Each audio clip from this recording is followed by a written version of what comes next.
You're watching Today with John and Helen live on Plus TV Africa. And if you just joined us, you have missed the conversation on securing our homes and lives. But just in time to savor and marvel at the life journey of our next guest as we beam the searchlight on child sexual abuse, women, and the code of silence. It's a story intended to help victims break the silence and speak out. Like the movies, she's here live, a sexual abuse survivor and author of the book I Called Him Dad, a book that is based on her true life story. She's the founder of the non-governmental, non-for-profit organization House of Fatima for sexually abused girls, a crusader against gender-based violence against women and girls.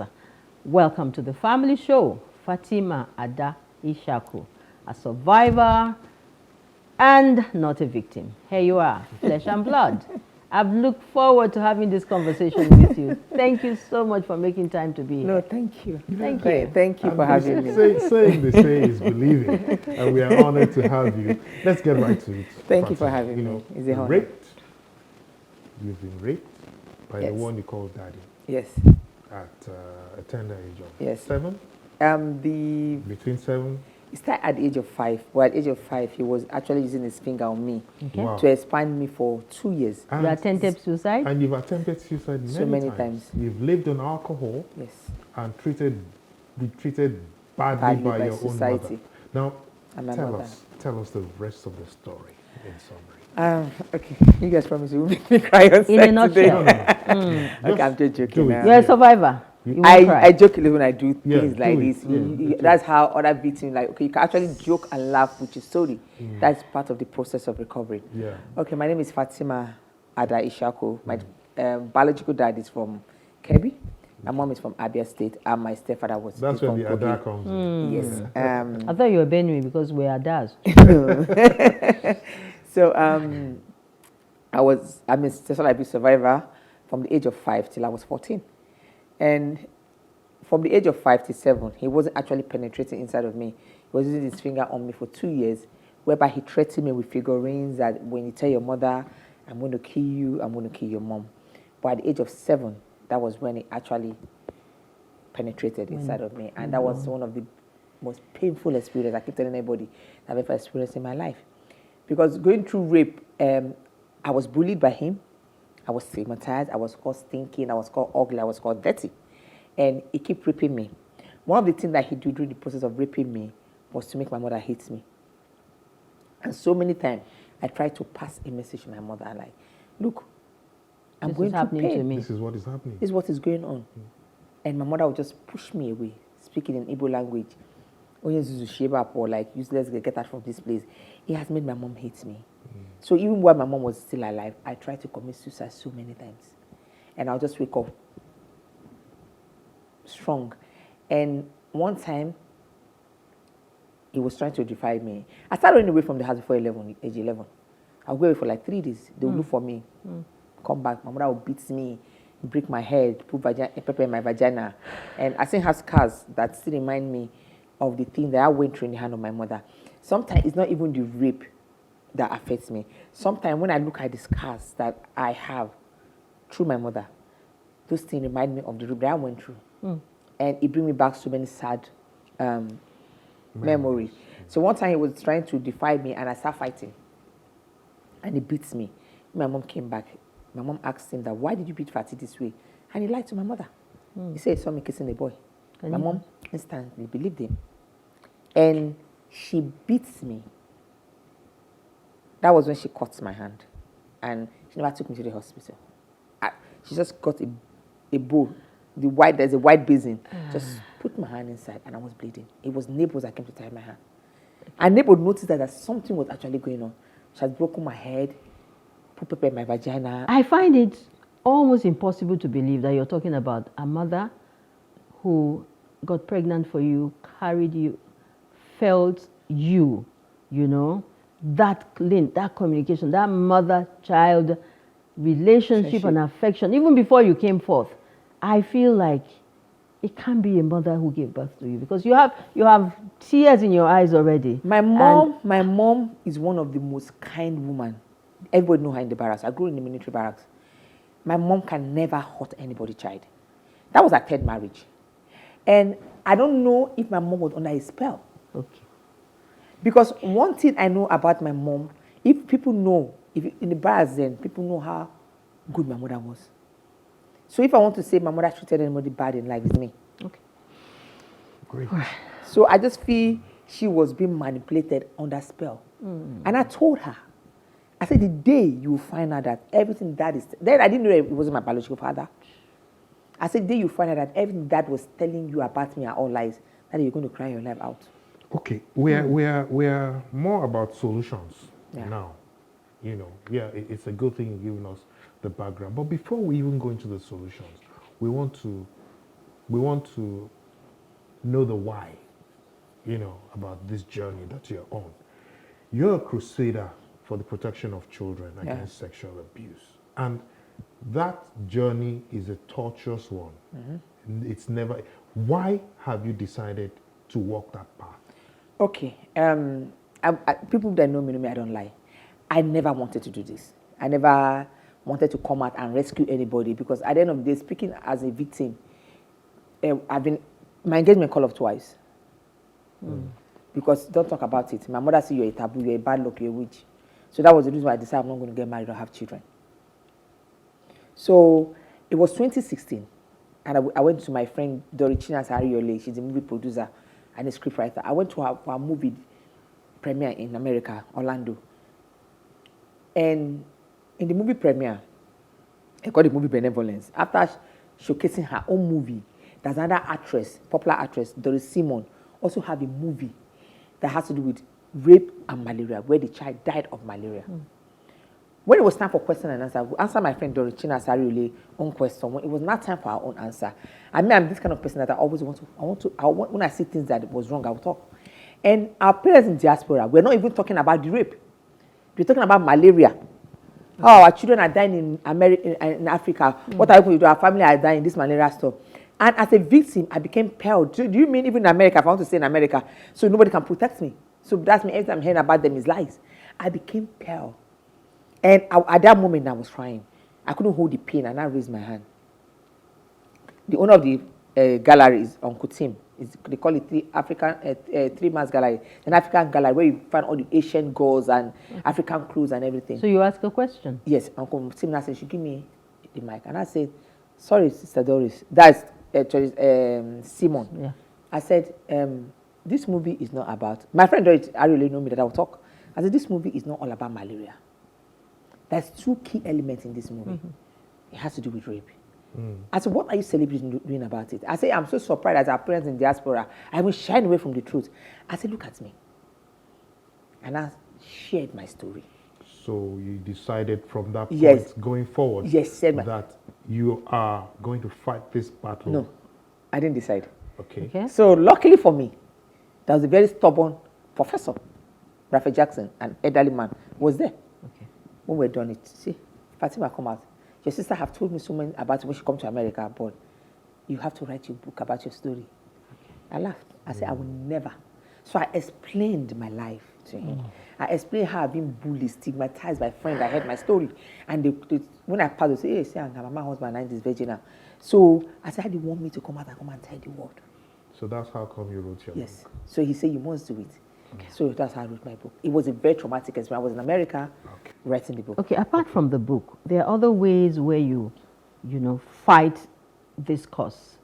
But let's keep that. We'll come to that later. Could you kindly explain to us briefly what translates to child sexual abuse in the eyes of the law, really? And what was it that attracted you and would attract a daughter to any father? What goes around that we should look out for? If you're a man or a woman, don't forget, it's not only men that defy children. True. When I talk about women also defy children, a lot of women get upset with me. I shouldn't be saying that. But we're not here to sweet coat rape. True. People know me. True. I'm not here to sweet coat. I will tell you the way it is. You don't have to believe what I'm telling you, but I'm just teaching you the right thing.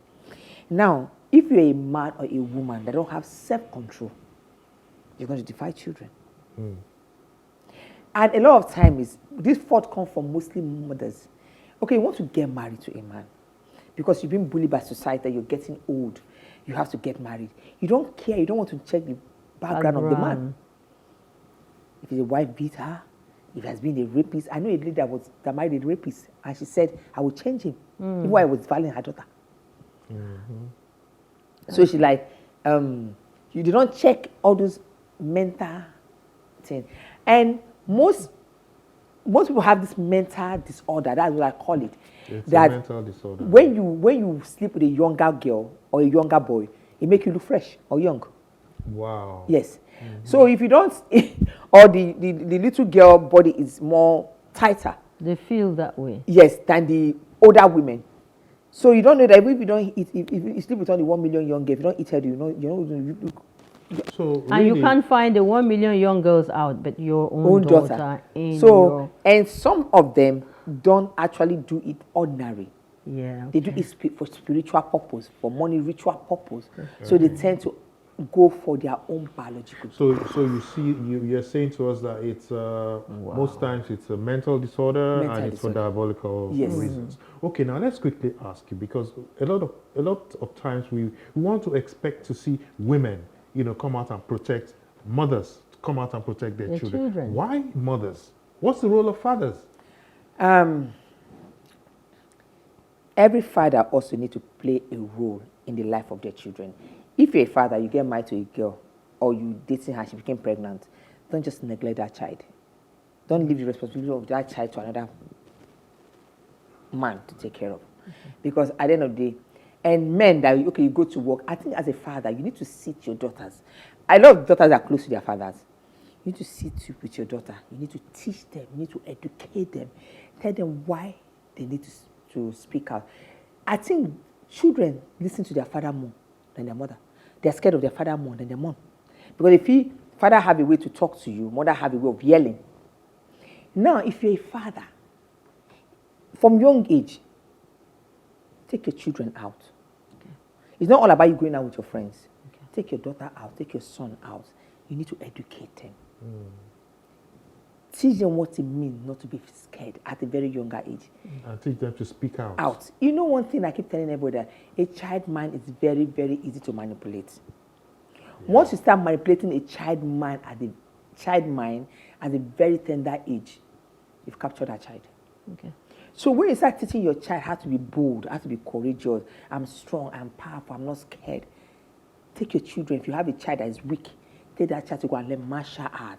Learn something that's going to boost their confidence. Yeah. Okay. That will help them. Okay. Now, fathers tend to listen, except it's the father that is defiling the daughter. If you're not defiling your daughter and your child come and tell that a guy even try to raise your cloth up, if the man have a gun, he's going to take the gun and make use of it. Mothers will tell you to silence, that you want to bring shame to the family. Okay. So there's that code of silence. Yes. By the women. More by mothers. Mothers want you to keep quiet. Mother wants you to not bring shame to the family name. It's the fear of stigmatization, I would say. It's not more. Have you checked out this generation mothers? If you defy their children, they'll go to the internet. That's the two difference between our parents then and the generation mothers. These Gen Z mothers, these internet mothers, if you defy their children, they don't care the stigma, they will go out. And shout it. Wow. Tunde Ednon, Istanbul, somebody will just carry it. They might not put, because it's a sensitive issue. You understand? They'll have to block the word. But if you're in a news channel, you can say it.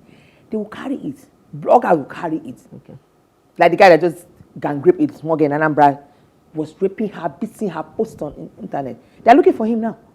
So people now use the advantage of internet. But then there was no internet also, don't forget. True. It's more about the family name, family protection. Don't say this, don't say that. Yeah. Keep the family secret. Mind you, my mother got that was my mother's third husband. Okay. All right. But you see, keep the family secret, not minding what the little girl or the young boy who is going through this, I don't care. you know, not minding What what they go- effect it has now And and later. later on in life. Quickly, you run an NGO Yes. that is solely dedicated to, The boy and the girl you child. know, helping this category of children. What goes on there? How well have you fed? How do you help them? And how many of them have turned out bold like you have? A lot. A lot. And some of them, I had to be the one to call their parents and said, your brother, your son. is How do you defining- find them? How do they find you? They find me. I do a lot of events. I do a lot of events. That's what I did now with, they call them on Twitter stories, the Americans. And in a week, I have 2.1 million views. And my website was like, Breaking down. you know, and a lot of girls come and confide. And some will say, where will I go to? Where, if I come out and speak like you, where will I go I to? can go back home. I can go back home. Do you have somewhere to keep me? My mother would die if she hear it. My father will carry out his threat. So the one that their children will just, if I know that at the end of the day you're too strong for me to handle, I'll just go to Langbasa police station because I live very close to that place. And they've been helpful to me. What they do, give me police, just come, arrest you, take you to court direct, and they sentence you. So the state, the police, you know, has been of immense. For me, I don't know of any other person. Maybe because I have a kind of I don't call it SARS. Maybe I have a kind of unique story, and I have a way that I interact with people. You can't just go to the police station and and be rude. If there's a way you talk to them, they've been helpful. All the police all the places I've been going about dealing with the issue of rape. But when I moved to the island, I'm telling the police have been very helpful to me. It's actually good to hear that. They've been very helpful to that me. we have institutions. If such they are as not, police. I would say they've been very, very helpful to me. Where else could anyone run to for help? I think the first place you need to run to is police station. And I think the police also need, maybe because I'm lucky, because a lot of people complain that when they go to the police They neglect them. don't attend to them. Okay. They don't attend to them. Okay. I think also the police also need to educate their people that when a victim comes to you, that don't start asking her, what did you wear? Why did you go to his house? You understand me? Are you sure he raped you? Or did he pay you This is money? really a That- part. that is- This is a part one for this show, because I'm looking at you. I feel like just coming out there and hugging you, but I'll give you a million hug. I'm all tied down here, and I'm like, I mean, you went through this as a child, and your life is sold out. So making sure that not too many children go through this, and I'm like, what's your life like today? Like a final word. Who are you today? I'm not happy. I don't like I said. I don't like. I'm not The happy. past.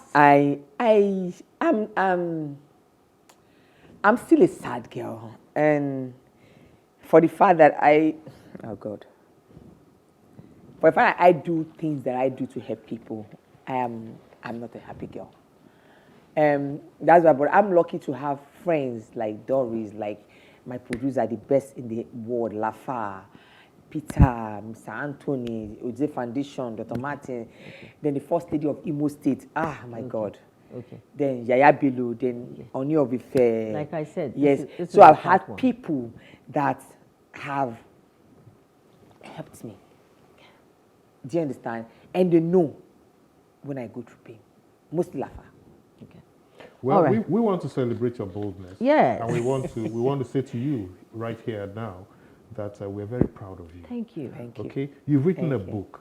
I Yes. call him. Yes, I have a copy Dad. for you guys. So, yeah. So, Thank you, John. Do I keep both? no. You have to give me that John one. But you. mind you, this is a very, very, this book was published in America. This is a Thank you. very emotional book. Thank you. Yes. And it is for, you can give it to your daughters, you Thank can give you. it to your family, you can give it to people to read. Because I have to tell you my story first. We'll have you back. Yeah. In fact, occasionally, from time to time, we'll have you back on Please. this show. To remind Not the for the fafarity of it, No. but for the substance that is in you and your story. Yeah. Thank you very much. Thank you. Mwah. I love you. Are you jealous? Honestly, everything has just. Yes, Okay, It's a lot. It's not a thing a that you lot. can Yeah. talk for like 30 minutes. Exactly. You have to like, okay, mothers, what are you going to, We'll is go the through sign? that when we have you back. Yes. All right. Okay. So child sexual abuse is evil, definitely, and is a reality on the increase around the world and right here in Nigeria. We can never conclude talking about it. Thank you so much again for sharing your story. Thank you for having And me. of course, we appreciate, like I said, what you do at the foundation. Thank you. Turning them into fighters, not Thank you, victims. yes. You've made them survivors, and we want to wish you all the best as you journey on. Thank you so much. Thank Wow. you. Thank you. Wow. Thank Very inspiring time with Fatima Ishiaku. I know you got some goosebumps just like I did, listening to her and learning from her shared experience. So up next is our timeout with Dolly Phillips in the gym, and the Keep Fit first segment will, be followed by our lifestyle and wellness experience with Fena Shonuga on the driving seat. All right, Shonuga, So, hi, today Dolly. Yeah? with our life lessons, Pharaoh is talking about the importance of introspection. So Join we'll us take that again. break now.